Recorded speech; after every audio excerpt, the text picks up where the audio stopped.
Hi అండి, అందరికీ నమస్కారం. నేను మీ Venugopal Reddy from Josh innovations private limited, Josh institute of foreign languages, Edunine career guidance సంయుక్తంగా విద్యార్థులకు అవసరమైనటువంటి అనేక వీడియోస్ మనం చేస్తున్నాం. ఇందులో భాగంగా ఈరోజు తెలంగాణ రాష్ట్రంలో భారీ స్థాయిలో ఫీజుల పెంపుకి రంగం అయితే సిద్ధమైంది.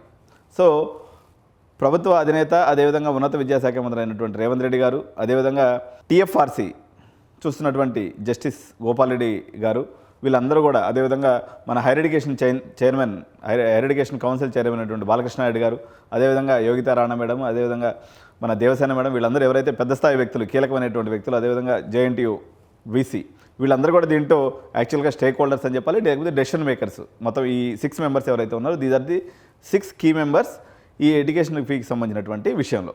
అయితే అసలు ఫీజులు అసలు ఏ స్థాయిలో పెరిగినాయి, అసలు ఏం జరగబోతుంది? ఇప్పుడు కంపారిజన్ ఏంటంటే, ప్రభుత్వం డైలమాలో ఉంది. ఎటువంటి డైలమాలో ఉందంటే, తెలంగాణ ప్రభుత్వం TS government versus engineering colleges and TFRC, ముగ్గురు ఉన్నారనమాట ఇక్కడ. తెలంగాణలో ఎవ్రీ 3 yearsకి ఒకసారి బ్లాక్ పీరియడ్ అంటారు. ఎవ్రీ 3 yearsకి ఒకసారి ఫీజులు అనేవి అప్డేట్ అవుతాయి. సో ఈ ఆ బ్లాక్ పీరియడ్ వచ్చేసి ఇప్పుడు నడిచేటువంటి బ్లాక్ పీరియడ్ 2025 to 2028 వరకు దీన్ని బ్లాక్ పీరియడ్ అంటారు. ఈ బ్లాక్ పీరియడ్కి సంబంధించినటువంటి ఫీజుల యొక్క ఫైనలైజేషన్కి సంబంధించి జనరల్గా ఈ ప్రాసెస్ ఎలా ఉంటుందంటే, కాలేజీలో వాళ్ళందరూ ఇంత కట్టుకుంటారు అనమాట. ప్రతి ఒక్కరు ఒక సీఎన్ అపాయింట్మెంట్ చేసుకుంటారు.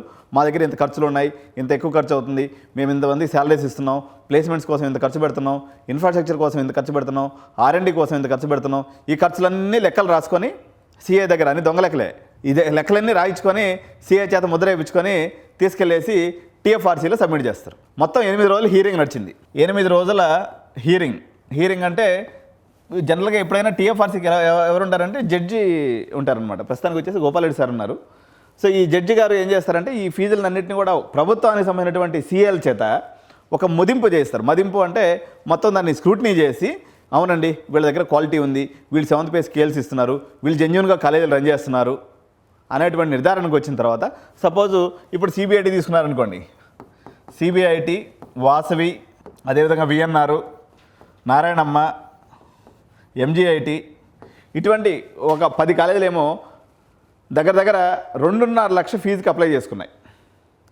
ఇంచుమించు మిడ్ లెవెల్ కాలేజెస్ అన్నీ కూడా 2 లక్షల ఫీజుకి దగ్గరకు వచ్చేసినాయి. ఈ మదింపంతా ఎవరు చేస్తారు? టీఎఫ్ఆర్సీ ఆధ్వర్యంలో టీఎఫ్ఆర్సీ చైర్మన్, లేకపోతే గోపాల్ రెడ్డి జస్టిస్ సార్ ఎవరైతే ఉన్నారో వీళ్ళందరూ కూర్చొనేసి, ప్రభుత్వానికి సంబంధించినటువంటి చార్టెడ్ అకౌంటెంట్స్ అందరూ ఒక దగ్గర కూర్చొని దీని యొక్క మదింపు అనేది చేస్తారు.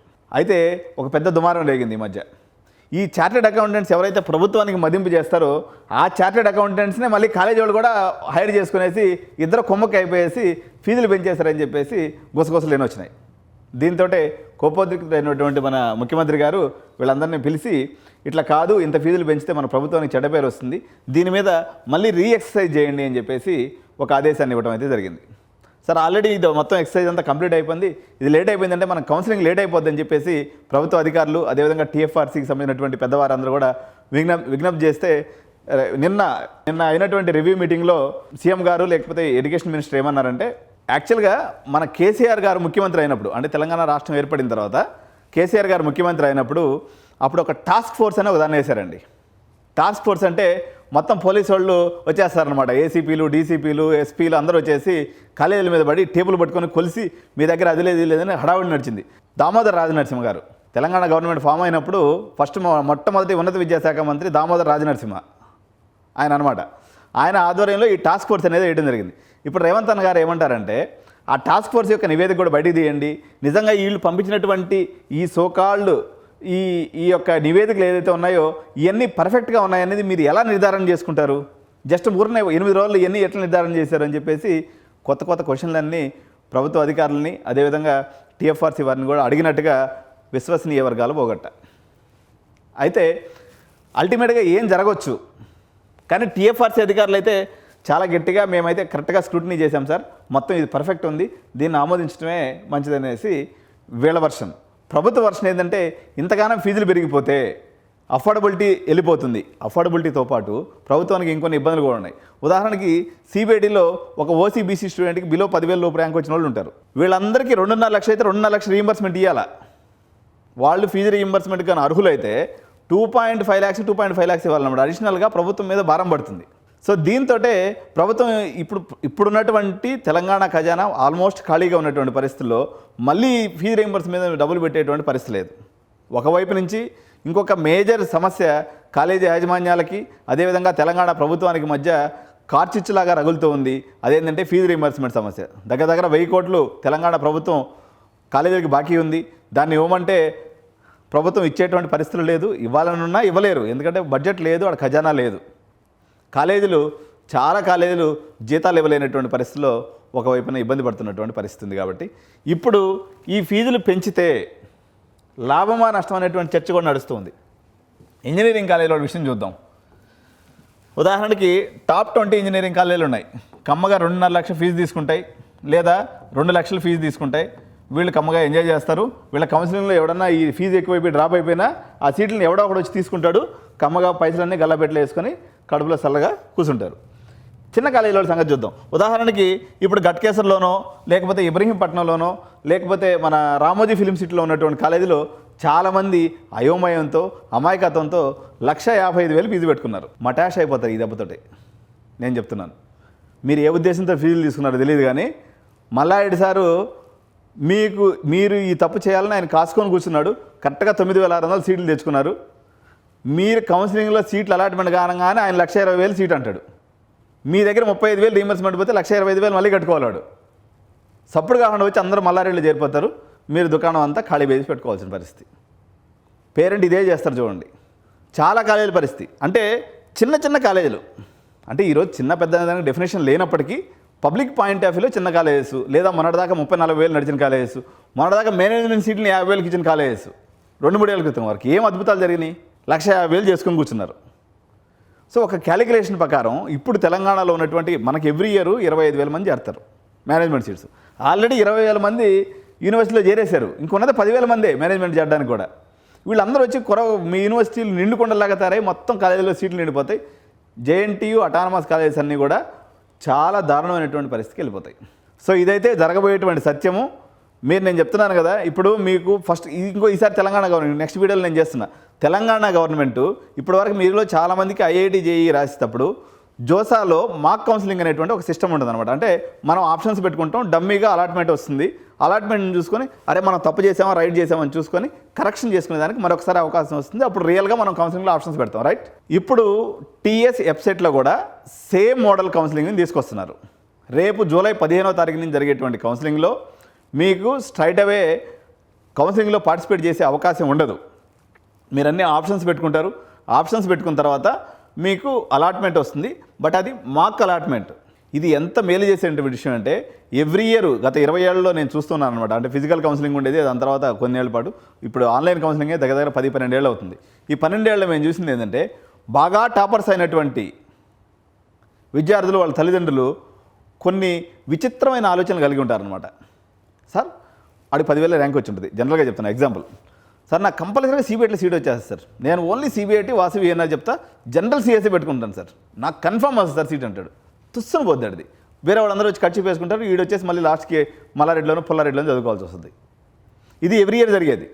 కానీ ఈసారి ఆప్షన్కి ఛాయిస్ లేకుండా గవర్నమెంట్ ఏం చేసిందంటే ఇప్పుడు ఇట్లాంటి అయోమయంలో ఉన్నటువంటి పేరెంట్స్ అందరికీ తెలంగాణ రాష్ట్ర ప్రభుత్వం, జేఎన్టీయూ హైదరాబాద్ మరియు తెలంగాణ హైయర్ ఎడ్యుకేషన్ కౌన్సిల్ ఈ నెల 21వ తారీఖు నుంచి అవగాహన సదస్సులు పెడుతుంది. అవగాహన సదస్సులు పెట్టి వీళ్ళందరికీ కూడా అవేర్నెస్ని క్రియేట్ చేసి, మనం ఎప్పుడైనా ప్రభుత్వాన్ని కోరుతుంది అదే. ఇప్పుడు కౌన్సిలర్గా మేము 10,000 తీసుకుంటామని చెప్పిన సేపటికి నా మీద పడి మొత్తుకుంటారు తప్ప ఈ 10,000 తీసుకొని నేను ఎన్ని రకాల సర్వీసెస్ ఇస్తున్నాను, ఎంత వాల్యూ ఎడిషన్ చేస్తున్నాను అనేది జనరల్గా తెలియదు. మీకు రానటువంటి వాళ్ళకి తెలియదు, వచ్చిన వాళ్ళకి తెలుస్తుంది. ఇప్పుడు మీకు సిఎస్సికి ఏఎంఎల్కి, సిఎస్సి ఏఎంఎల్కి, ఏఐడిఎస్కి తేడా తెలిగిపోయా. ఏఐడిఎస్లో సిఎస్సి కనిపిస్తలేదు సార్ అంటే ఏడ కనిపిస్తుంది? ఐటీలో సిఎస్సి కనిపిస్తుంది. ఎంత అవేమేమంటే ఐటీ భూమి పుట్టక ముందు పుట్టిన బ్రాంచ్ అది. దాంట్లో సిఎస్సి లేదని ఐటీ పెట్టుకోవడం మానేస్తున్నారు జనాలు. అందుకని ఐటీ కాలేజీలన్నీ మూసేసారు. ఐటీ సీట్లు మొత్తం పీకి పడేసి అందరూ వాళ్ళు కూడా సిఎస్సి చేసుకున్నారు. కాబట్టి ఈ అయోమయం ఏదర్ డబ్బు లేనటువంటి వాళ్ళు, డబ్బులు ఇబ్బంది ఉన్నటువంటి వాళ్ళు, ప్రభుత్వ ఆధ్వర్యంలో నడిచేటువంటి అవగాహన కార్యక్రమానికి అటెండ్ కాండి. ఆర్థికంగా స్తోమత ఉండి నేను ఆ గుంపులో ఎందుకులే అన్నపూర్ణ క్యాంటీన్ దగ్గర లైన్లో నిల్చున్నట్టుగా నిల్చోవటం అనుకునే వాళ్ళు మిగిలిన వాళ్ళు నా దగ్గరికి వస్తే 10,000 తీసుకొని మొత్తం 2 కౌన్సిలింగ్ నీట్గా ఆప్షన్స్ పెట్టిస్తాను. మీకు ఆప్షన్స్ పెట్టించడం అంటే దీంట్లో చాలా చిట్కాలు ఉంటాయి. నేను ఎటువంటి చిట్కా జనరల్ ఎగ్జాంపుల్ కోసం చెప్తున్నా. ఉదాహరణకి గోకరాజులో మీకు ఒక 6,000 రూపాయలకి 6,000 ర్యాంక్కి సిఎస్సి వస్తుంది అనుకుందాం ఫర్ ఎగ్జాంపుల్. కానీ నీ ర్యాంక్ 8,000 ఉంది. నువ్వేం చేస్తావు? పోయి అయ్యి పెట్టుకుంటావు. నేనేం చేస్తానంటే నీకు తీసుకొచ్చేసి ఏ ఈసీలోనే పెట్టిస్తా. నువ్వు సింపుల్గా స్లైడ్ అనే ఒక ఆప్షన్ కొట్టినావంటే పోయి ఎక్కడ పడతావు? మళ్ళీ సిఎస్సిలో పడిపోతావు. స్లైడింగ్ ఎంతమందికి అవుతుంది, ఎంతమంది డ్రాప్ అయిపోతారు, ఈ క్యాలిక్యులేషన్ మీ దగ్గర ఉంటుందా? ఉండదు. అంటే నియర్ బై ర్యాంక్స్ ఉన్నటువంటి వాళ్ళు ఏ రకంగా కింద బ్రాంచ్లో పెట్టుకొని పై బ్రాంచ్కి ఎలా స్లైడ్ అవుతారు, ఇది అనుభవం ఉన్నటువంటి వ్యక్తులు తప్ప మీరు గెస్ చేయడానికి కానీ లేకపోతే గూగుల్లోనో చాట్‌జీపీటీలోనో కొడితే వచ్చే విషయం కాదు. ఇప్పుడు నేను ఇందాక చెప్పాను ఎగ్జాంపుల్, ఏ గట్కేసర్లో ఉన్నటువంటి కాలేజీనో లేకపోతే ఏ ఇబ్రహీంపట్నంలో ఉన్నటువంటి కాలేజీనో 1,60,000 ఫీజు పెట్టుకుంది. వాళ్ళు ఏదో తలక మాసిన వాళ్ళు అట్లా పెట్టుకున్నారు, బాగానే ఉంది. ఇప్పుడు కంపారిటివ్లీ మల్లాడి సార్ నేను ఎప్పుడు చెప్తుంటాను, ఆయన పాలు అమ్మినాడు, పూలు అమ్మినా, ఏదమ్మినా కానీ ఆయన ఎప్పటికీ ఒక సెన్సేషనే.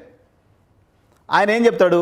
ఐటీ సీట్ తీసుకోండి నా దగ్గర ₹1,00,000 అంటాడు, 1,20,000 అంటాడు. ఆ సోకాల్డ్ ఇబ్రహీంపట్నం కాలేజీకి పోయేసి 1,55,000 కట్టడం కన్నా దానికన్నా మా దబిడిదిబిడైనా సరే మా మల్లాడి సార్ మేలు. ఇప్పుడు పేరెంట్స్కి ఆ లాజిక్ తెలియకపోవచ్చు, లేకపోతే వాళ్ళకి అవగాహన లేకపోవచ్చు. మనకి ఎవరి మీద బయాస్ ఉండదు. అల్టిమేట్గా నాకు 10,000 మీరు పే చేస్తున్నారు కాబట్టి నాకు మీకు సర్వీస్ ఇవ్వటం, ఇది ఒకటే మోటో. నాకు మల్లాడి సార్ అయినా ఒకటే, గట్కేసర్ కాలేజ్ అయినా ఒకటే, లేకపోతే ఇంకొక XYZ కాలేజ్ అయినా ఒకటే. ఎడ్యు9 కెరీర్ గైడెన్స్ ఏ ఒక్కరికి బయాస్గా పనిచేయదు. నేను బయాస్ చూపించేది ఎవరి మీద అంటే కేవలం పేరెంట్స్ మీద తప్ప నాకు ఏ కాలేజ్ చైర్మన్తోనో ఏ యూనివర్సిటీతోనో బయాస్ అనేది అవసరం లేదు. మనకి మీరు 10,000 కడుతున్నారు, ఉన్నదంటూ ది బెస్ట్ మీకు చేసి పెట్టి పంపించడం. సరే, మొత్తానికి ఏంటంటే అల్టిమేట్గా ఇది గవర్నమెంట్లో జరిగేటువంటి పరిణామాలను చెప్పాను. యాక్చువల్గా ఫీజులు పెరుగుతాయా పెరగవా, ఇదంతా ఎందుకు సార్ సుత్తి లేకుండా సూటిగా ఒక మాట చెప్పండి అంటే 100% ఫీజులు పెరుగుతాయి. ఇది గుదిబండ అయినా బ్యాడ్ న్యూస్ అయినా మీరు భరించాల్సిందే. మల్లాడి సార్ మీద పాలు పోసినట్టు మిగిలిన కాలేజీలు ఉన్నట్లు మట్టి కొట్టినట్టు. అందరూ యూనివర్సిటీస్ ఏమో బ్రహ్మాండంగా సీట్లు నింపుకోగలవు, బుడ్డ కాలేజీలు మాత్రం దెబ్బైపోతారు.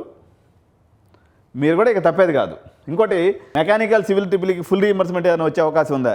నెక్స్ట్ వీడియో తప్పనిసరిగా చూడండి. Thank you so much. జై హింద్.